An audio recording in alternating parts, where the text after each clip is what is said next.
Réel plaisir de vous retrouver encore, mesdames et messieurs, sur Top Kin Info, toujours dans les cadres. Il y a bien information. Voilà encore les noms, nous sommes là.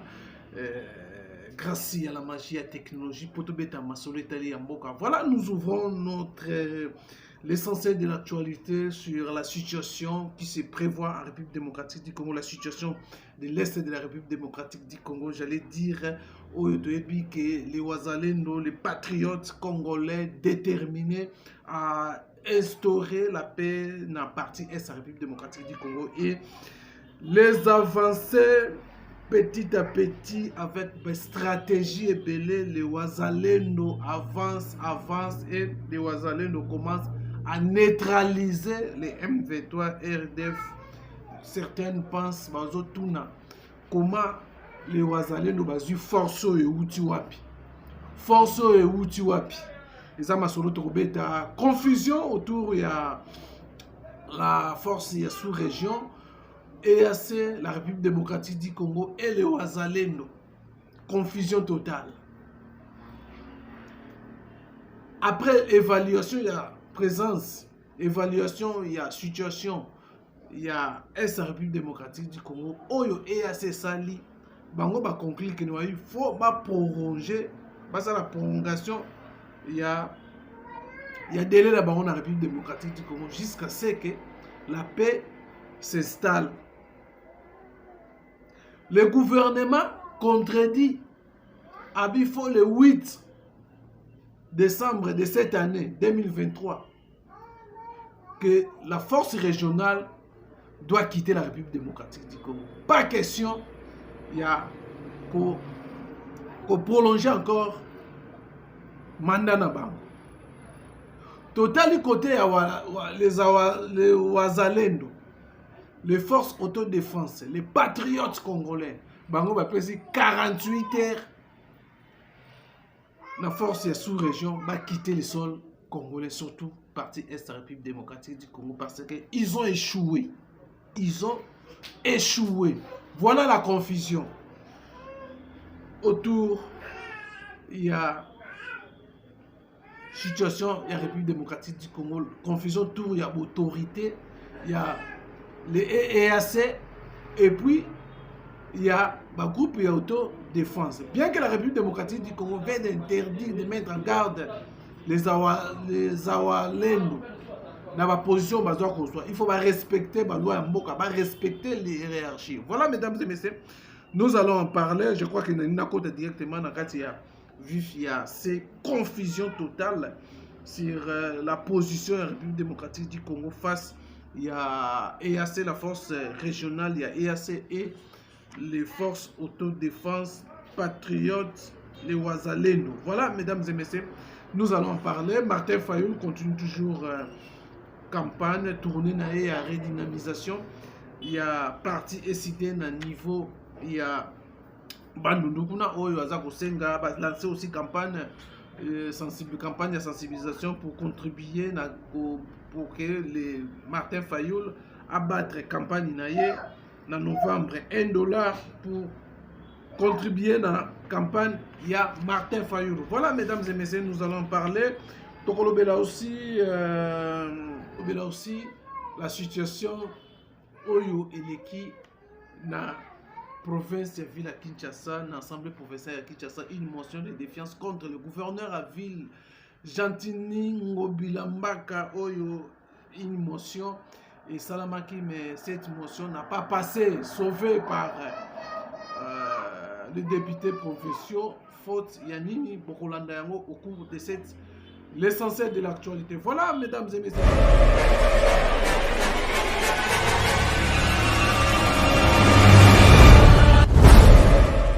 Directement sur la situation sécuritaire dans la partie Est de la République démocratique du Congo, où le groupe Ouazalendo continue toujours à mettre en déroute les plans machiavéliques. Il y a M23 na RDF où lelo ba commis en débandade, on comprend comment les Ouazalendo où ba nek traité bango bazan expérience armée bazu zanga ba tactique.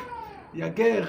Aujourd'hui, on commence à constater une évolution au niveau il y a ba groupe autodéfense, les patriotes congolais, les Wazalendo Oyo Lelo, battent en difficulté les M23, la RDF en difficulté. Et aujourd'hui, ils ont récupéré plusieurs territoires et villages occupés par les M23, même les M23, parce qu'on comprendre cette force d'Engezakoya, et il y a certaines nations d'Etiabouissa, Oyo, même M23 a abandonné même ba munitions naie, ba bien à bango, ba bien d'équipement, ba abandonné armes, munitions, Oyo, ba direction Yabunaga. Au moment où nous parlons que non, la détermination ya Wazalendo pour nous ordre na est instaurer la paix et surtout ba mo babi que non ban parti est faut pas participer à l'élection ya mboka na biso. Et voilà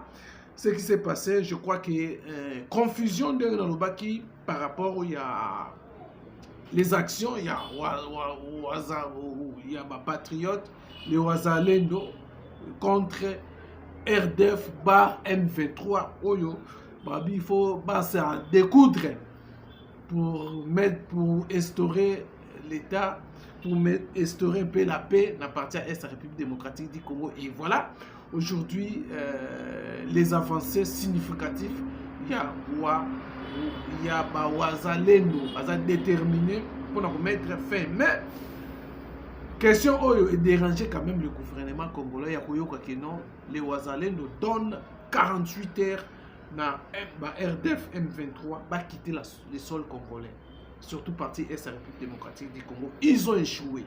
Et je crois que le gouvernement aussi, a commis maintenant la population, l'échec, il y a force, il y a sous-région. Donc, la raison pour laquelle les Wazalendo va passer force sous-région, 48 heures de quitter les partis est de la République démocratique du Congo parce qu'ils ont échoué. Le gouvernement a mis en place les liens à cantonnement, d'équipement pour que exécution, il y a force, il y a sous-région. Bakene, Kotinda M23, dans cantonnement, ils ont échoué. Mais pendant la progression, il y a Wazalendo. La force kenyane et ougandaise ont empêché les Wazalendo de progresser. Et voilà la raison pour laquelle, peut-être, colère Rwanda, mais il faut comprendre vraiment que non, ces gens, il y a force sous-région, surtout la force kenyane, les Soudanais, les Ougandais, ils ont joué jeu ennemi. Ils ont joué jeu, il y a déstabiliser la République démocratique du Congo.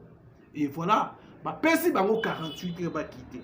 Alors, le gouvernement n'a pas trouvé ça parce que le gouvernement a déclaré que non, la force de sous-région, par son porte-parole, le gouvernement Patrick Mouya, la force de sous-région, il faut quitter au plus tard le 8 décembre de cette année. Pas question, il y a prolongation encore, il y a mandat na bango awa. Mais, lorsque les Wazalendo va passer 48 et le gouvernement a mis en garde les forces, pardon, les patriotes, les Wazalendo, qu'il ne faut pas respecter aussi les hiérarchies, pas respecter la loi en Mboka.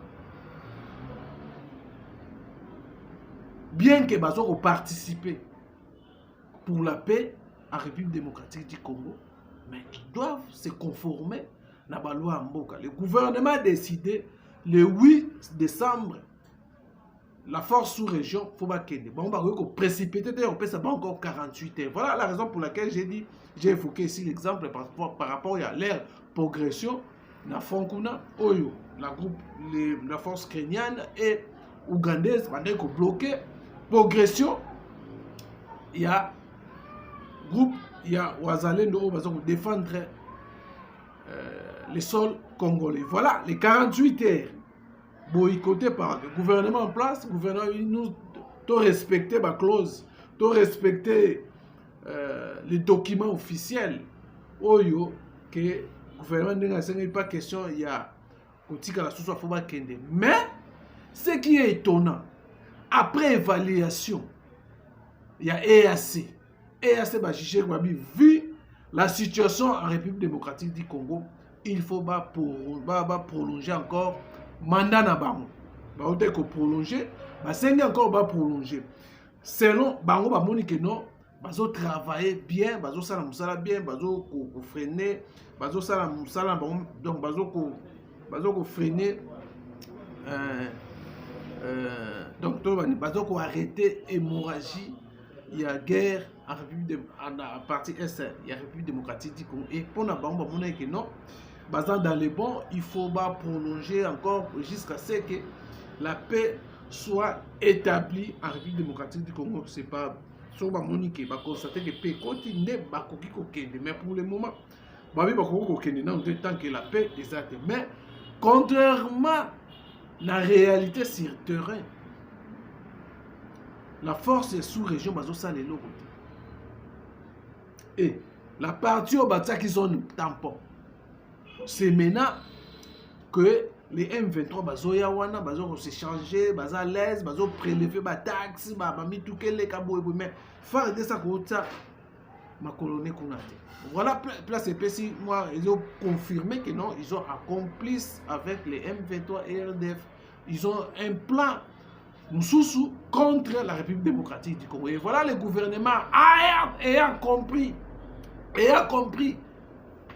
les méandres, le contour, il y a la situation sécuritaire et puis dénonciation, il y a la population, surtout il y a la société civile, les comportements, il y a la force, il y a sous-région, c'est terrain et le gouvernement dit, niet, pas question, il y a que prolonger encore le mandat, il y a EAC. Voilà, confusion totale. EAC côté, il y a Boy Kolongwa. De l'autre côté, gouvernement, en tout cas le 8 décembre, pas question, il y a que prolonger encore un autre mandat. Et côté, il y a Wazalendo, décembre, il faut dans 48 heures,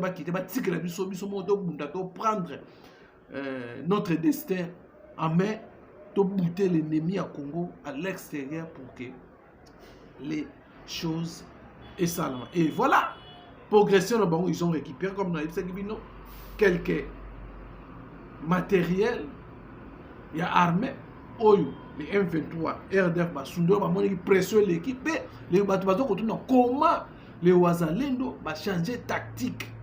Maintenant qu'ils manque de tactique, manque de boyer, manque de stratégie, de guerre, mais aujourd'hui, on ne comprend pas comment les RDF bar M23 n'arrivent pas à se contenir face à la autodéfense. Il y a un Bolanda qui, les porte-parole à M23, le dit que non, système à tirer comme Wazalendo, et ça, sniper, les commandants spéciaux formés par les FARDC, se déguiser dans Wazalendo. Est-ce que c'est à ce déjà le gouvernement a dit, sauté. Le gouvernement a la position, c'est le fait. On a observé. Mais aujourd'hui, l'armée congolaise s'est installée dans Kichanga. Kichanga, Oyo, ils ont récupéré tout le moment où l'armée a été dans Kichanga. La force burundaise. Voilà, la force Oyo, parmi la force EAC, l'armée burundaise, Nemutu, Aza, na côté na kan ya RDC. On est basé au bunda ya solo. Voilà, mesdames et messieurs, Rutshuru, bientôt, et vous avez sous contrôle de Wazalendo. Rutshuru, bientôt, Cap vers Bunagana. Tous les forces sont sur Bakimi. Bakeko se camper bango sur Bunagana. Na Bunagana gezala opesi mbwa boy. Pour bango sur Bakeko se Bakeko vanda la pone. Alors, voilà mesdames et messieurs, les premiers points. Alors, je vous laisse d'abord suivre comment les Wazalendo va récupérer des armes abandonnées par les M23 et RDF. Après, on se retrouve pour Tobeta Masolo. Il y a pourquoi le gouvernement, pardon, la ville, la province, les députés, l'Assemblée provinciale va maintenir Gentili Ngopila. Suivez pour se retrouve juste. Hii ni matio yenye tulitengeneza tukasudia kwa chuma zingine. Hii ni mavisi na mabulo zenye zinatoka kumagari na kumamoto. Tunafonde. Haiko vitu yenye bazungu walitengeneza. Hapa tulisude machuma za kutengeneza milango, tugasude. Hii ni chuma ingine yenye tuliwabandika kwa huyu, tugasude kisha tukapata miguru juu tunajua kisi silaha inakuwaka. Tulitengenezea miguru kusudi tupate kuitumikisha. Lakini MONUSCO ilisema M23 iko nguvu. Wewe hauogope na hii silaha moja tu? Tuna haki ya kupigania nchi yetu. Tutaogopa twende wapi? Wakati yenyewe wanataka kutunyang'anya udongo na udongo njoo mtu. Tutaishi wapi tukishaogopa? Hatustahili kuogopa kwa sababu mtu mwenyewe alianza pigana na mkuki na upanga hawezi ogopa. Na bado hawayaona kitu kwa sababu hasira tunayo ya zaidi sana. Tunaendelea meme na watoto yetu. Watakuwa nyuma yetu. Hata haki za binadamu zinasema tusitumikishe mtoto. Mtoto ataacha jeshi iache kazi, sie tubakie tuko tunateseka, ataishi wapi? Tutapigana na haba mama zetu na mfano njoo hii. Huyu ni mwanamke mwenye tuko naye kwanza na mapambano. Mfano njoo hii na haba bibi yetu watatuunga mkono. Meme na wazazi yetu wenye baisha zeeka nao watakamata mikuki. Mnapigania nini lakini? Kwa sababu tuko tunapigania haki yetu. Bakisha kutunyanyasa batunyanganye nchi megabuliwa, sie tutaenda wapi? Voilà, comme je vous ai dit, ça c'était les Wazalendo que vous avez suivi. Nenga récupérer nenga bazo CP là. Ba comme encore en renfort, ba renforcer ba encore na ba abandon ya ba munitions, il y a M23. Ils utilisent ça. Et Boulandi aussi, je crois que j'avais Boulanda qui vidéo, il y a déjà il y a Wazalendo, où il va dire qu'il va passer 48 heures, le gouvernement a contre cette position. Alors, parlons maintenant du dossier, il y a ville à Kinshasa, Kinshasa solo, Kinshasa, les Congolais, les Kinois, une motion contre le gouverneur, il y a ville à Kinshasa. Invité dans l'assemblée, dans la session, il y a l'assemblée professionnelle à Kinshasa. Pour la motion yo bakomela kiye ya kolakisa comment Kinshasa eza ko marché té. Tout le monde a ce qui se passe entre Godempoy. C'est que Godempoy a lobaki. C'est que Godempoy même itina cher na ye ya église a sali banzembo contre les voleurs ya ville à Kinshasa. Contre même le gouverneur à ville à Kinshasa. Tout le monde a dit comment théâtre Bangoumi Balé. L'autre a dénoncé Mouninga, oh Godin ne pouvait pas détourner autant. Il y a certains députés de Godin pour déterminer autant. Dossier à Zan de Fongwa Maki, Zan de Rouen dans le Sudité, Godin avait déjà 30 magasins. Oh bah t'as une disponibilité na ye. Ma vérité comme un copiment. Donc, na Kinshasa, Tozoa. L'Assemblée provinciale à Kinshasa, Bande Banda. Tozoa ba gouverneur ya ville à Kinshasa. Tozoa ba président ya ville à Kinshasa, ya l'Assemblée provinciale à Kinshasa. Tozoa bureau. Mais oh yo tozo mono yo.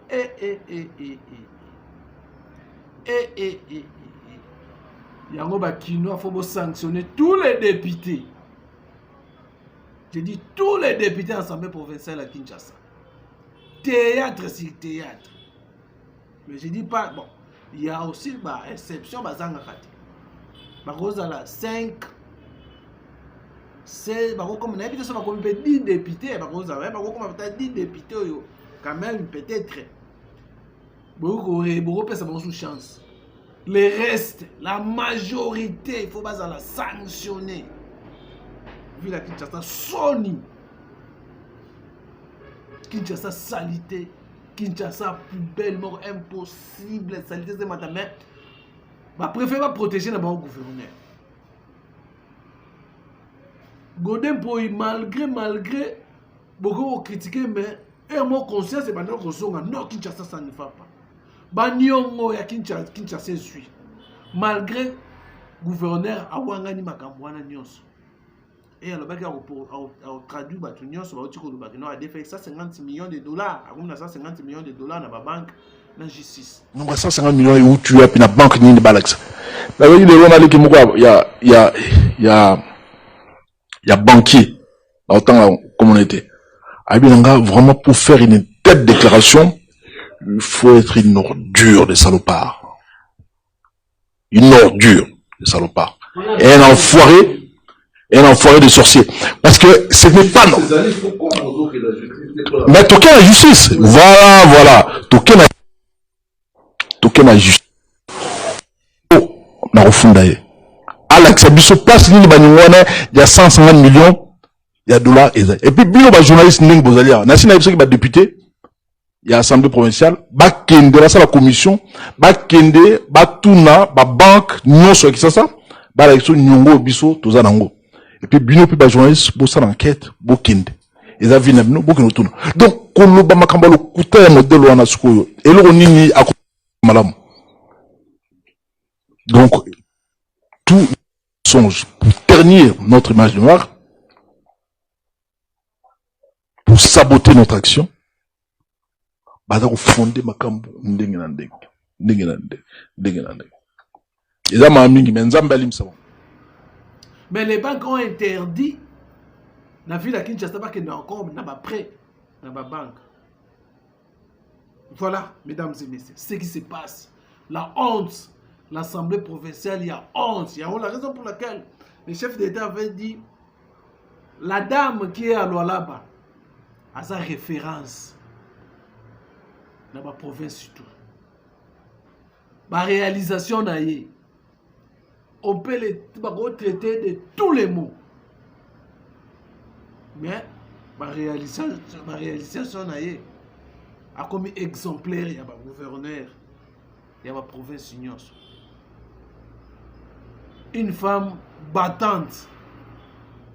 Oh, il y a sali. Oh, il y a sali. Oh, biso to moni, to kete me to moni. Oh, chef d'État zo kumisai. To landa ki chef d'État qui n'a qui tourner ba inauguration. A quel là ba ke mona ba oh ya moni. To moni na ba image. Donc, malgré oh nyos ba ko lo banaye que à sa référence cette dame Fifi Masuka, à sa référence vraiment. À la référence. Voilà, mesdames et messieurs, sans plus tarder, je vous laisse maintenant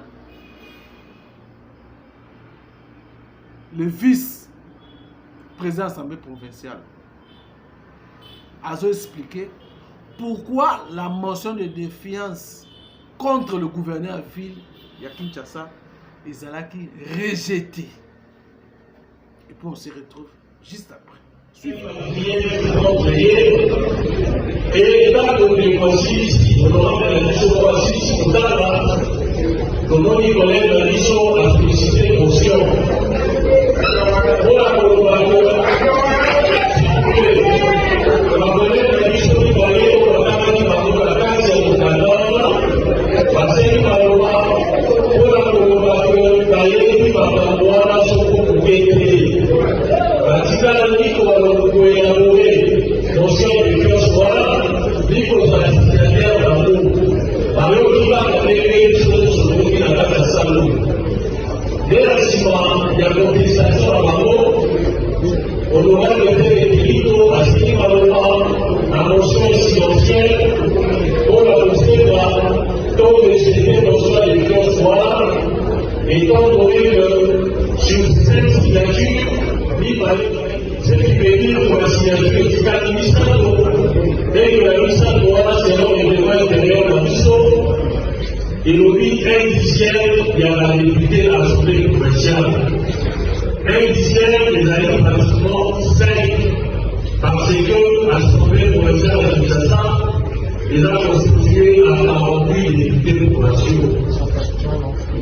Mais on peut se dire à moi, dans bandeko mosusu mibale honorable mibale mpona koappuye notion wana toluki mpe mpe contre ndenge elema na biso esengi kasi moko te na sala azalaki contre motion oyo elobi to rejete motion ya défiance wana nde apres etape wana reglema na biso esengaka ke to vote motion wana. Et le premier sur la carte de salle, après nous soumettre à nos voix, majorité, nous sur la députée, c'est-à-dire à l'unanimité, va voter pour la réussite de la motion. En conséquence, M. Bana Gentil Moubila reste prêté dans les fonctions de gouverneur de la ville. Voilà, mesdames et messieurs, vous avez suivi. Ma raison à ma signature. Les députés vont falsifier 2 signatures. Boulandi, la raison est que non. Gentini Ngobila va maintenir comme gouverneur de la ville de Kinshasa. Oui, parce que Kanda na Bakinois. Yango, Ngana Lobika Bakinois, vous sanctionner, vous sanctionnez encore pour la deuxième fois. Même à quelle assemblée dans la députation nationale, vous l'avez sanctionné. Ça lui honte à la ville de Kinshasa. Voilà, mesdames et messieurs, quelques points d'actualité de Ngato Lobela. Quant à moi, je vous dis merci de venir sur vous avez Bélé à Rolanda Bissot. Pour une prochaine.